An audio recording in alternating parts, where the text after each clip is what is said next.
వరంగల్ జిల్లా ప్రధాన వార్తలను పరిశీలించినట్లయితే వరంగల్ నగరంలోని ఎంజిఎం ఆసుపత్రి ఆవరణలో ఉన్నటువంటి నర్సింగ్ హాస్టల్లో విద్యార్థులకు పెను ప్రమాదం తప్పింది. నిన్న రాత్రి హాస్టల్లో ఉన్నటువంటి ఓ గదిలో స్లాబ్ పెచ్చులు ఊడిపడ్డ సందర్భం కనిపించింది. దీంతో ఒక్కసారిగా భయాందోళనకు గురైన విద్యార్థులు అక్కడి నుంచి పరుగులు తీసిన సందర్భం కనిపించింది.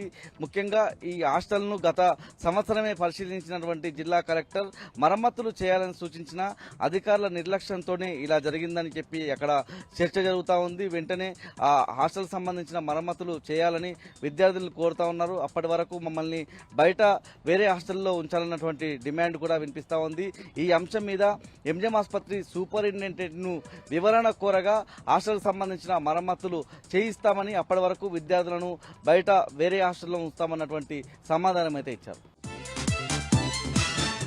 జనగామ జిల్లా ప్రధాన వార్తలను పరిశీలించినట్టయితే కొడకండ్ల మండల కేంద్రంలోని బీఆర్ఎస్ పార్టీ కార్యాలయంలో ముఖ్య కార్యకర్తల సమావేశం జరిగింది. ప్రధానంగా స్థానిక సంస్థల ఎన్నికల నేపథ్యంలో సన్నాహక సమావేశం జరిగిన సందర్భం కనిపిస్తూ ఉంది. ఈ కార్యక్రమానికి మాజీ మంత్రి ఎర్రబెల్లి దయాకర్ రావు, అదేవిధంగా జిల్లా బీఆర్ఎస్ నాయకుడు బబ్బూరి శ్రీకాంత్ పాల్గొన్నారు. ప్రధానంగా ఈ సందర్భంగా మాజీ మంత్రి ఎర్రబెల్లి దయాకర్ రావు మాట్లాడుతూ 420 హామీలను ఎన్నికల సందర్భంగా హామీలు ఇచ్చి అధికారంలోకి వచ్చిన కాంగ్రెస్ పార్టీ ప్రజలను మోసం చేసిందని సందర్భంగా ఎర్రబెల్లి దయాకర్రావు వ్యాఖ్యానించారు. తెలంగాణలో ఒక బ్లాక్మెయిలర్ చేతిలో ప్రభుత్వం నడుస్తుందని సందర్భంగా ఆయన ఆవేదన వ్యక్తం చేసిన సందర్భం కనిపిస్తూ ఉంది. ఎన్నికలు వచ్చినప్పుడే రైతు భరోసా గుర్తొస్తుందని చెప్పి ఆయన వ్యాఖ్యానించారు. కేసీఆర్ పాలనలో రైతులు సుభిక్షంగా ఉంటే ప్రస్తుతం రైతాంగం అంతా కూడా అరిగోసపడతా ఉందని, స్థానిక సంస్థల ఎన్నికల్లో బీఆర్ఎస్ నాయకులు కార్యకర్తలు అంతా కూడా కష్టపడి బీఆర్ఎస్ గెలుపు కోసం కృషి చేయాలని సందర్భంగా ఆయన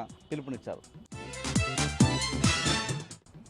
మహబూబాబాద్ జిల్లా నుంచి మరో ప్రధాన వార్త పరిశీలించినట్లయితే కేసముద్రం మండల కేంద్రంలో బీఆర్ఎస్ పార్టీ ధర్నా నిర్వహించిన సందర్భం కనిపిస్తూ ఉంది. ప్రధానంగా అక్కడ ఉన్నటువంటి రోడ్లన్నీ కూడా గత 4-5 రోజులుగా కురుస్తున్నటువంటి భారీ వర్షాలతో దెబ్బతిన్నాయని, వెంటనే ఆ రోడ్లకు సంబంధించి మరమ్మతులు చేపట్టాలని డిమాండ్ చేస్తూ బీఆర్ఎస్ పార్టీ అయితే ధర్నా నిర్వహించిన సందర్భం కనిపిస్తూ ఉంది. ముఖ్యంగా అక్కడ ఉన్నటువంటి విద్యార్థులు, ఉద్యోగులు ఆ రోడ్ల గుండా ప్రయాణించాల్సి వస్తే చాలా ఇబ్బందులు ఎదుర్కొంటున్నారని అక్కడ ఉన్నటువంటి బీఆర్ఎస్ నాయకులు వెల్లడించారు. ప్రధానంగా కేసముద్రం రోడ్లో వివిధ ఫ్యాక్టరీలకు సంబంధించి, వ్యాపారాలకు సంబంధించినటువంటి భారీగా వాహనాలు వెళ్లే సందర్భం ఉంటుందని, ఇదే క్రమంలో వెంటనే రోడ్లకు సంబంధించిన మరమ్మతులు చేయాలని, ప్రభుత్వం చేయకుంటే మరింత ఆందోళనలను ఉధృతం చేస్తామని ఈ సందర్భంగా మండలానికి సంబంధించిన బీఆర్ఎస్ నాయకులు హెచ్చరించారు.